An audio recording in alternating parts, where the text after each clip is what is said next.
Jangan lupa untuk subscribe dan nyalakan lonceng notifikasinya. Pembangunan jalan negara menuju kawasan ekonomi khusus Kek Tanah Labuan Bajo, Manggarai Barat, NTT terus dikebut agar bisa digunakan untuk KTT ASEAN pada Februari 2023.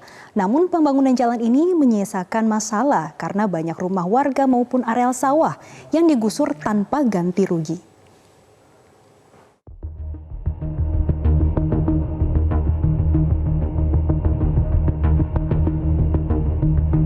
Proklamasi percepatan pembangunan ekonomi nasional lewat kawasan ekonomi khusus berdentang keras hingga Tanah Mori Labuan Bajo yang disanjung sebagai destinasi wisata premium. Namun jalan negara yang hendak membuka isolasi Tanah Mori dirasakan sebagian warga sebagai Via Dolorosa atau jalan penderitaan. Karena jalan selebar 23 meter sepanjang 23 km itu menggilas rumah dan sawah warga tanpa ganti rugi apapun.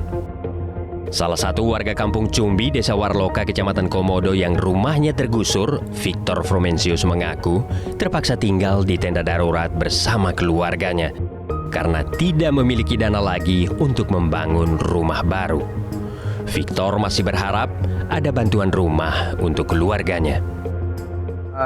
Dulu rumah saya persis ada di jalan itu rumah saya dengan rumah adik ipar saya di sebelahnya. Pemerintah meminta rumah itu untuk dibongkar sendiri, sehingga pada bulan Februari 2022 itu kami bongkar itu rumah tanpa ada biaya pembongkarannya, sehingga kami masih tidur di tenda terpal.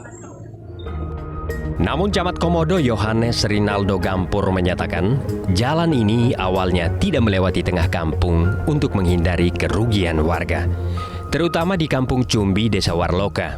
Namun warga mendesak agar jalan menuju KEK Tanah Mori ini melewati kampung dan secara sukarela menyerahkan tanah dan membongkar rumah untuk pembangunan jalan. Sementara warga lainnya di kampung Nalis, Desa Macang Tanggar, Kecamatan Komodo, Nasir, mengaku merelakan sebagian tanahnya diambil untuk jalan negara.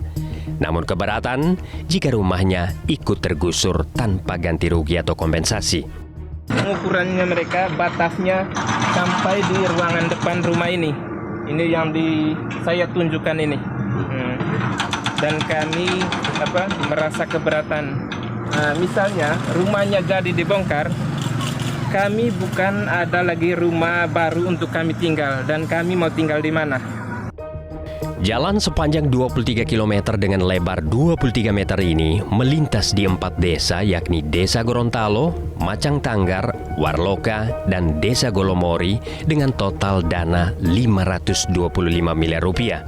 Pembangunan jalan dan jembatan ditargetkan rampung akhir tahun ini, sehingga bisa dilintasi para pemimpin negara ASEAN yang akan menghadiri KTT ASEAN pada Februari 2023. Dari Labuan Bajo, Manggarai Barat, NTT, Marianus Marcellus, Metro TV.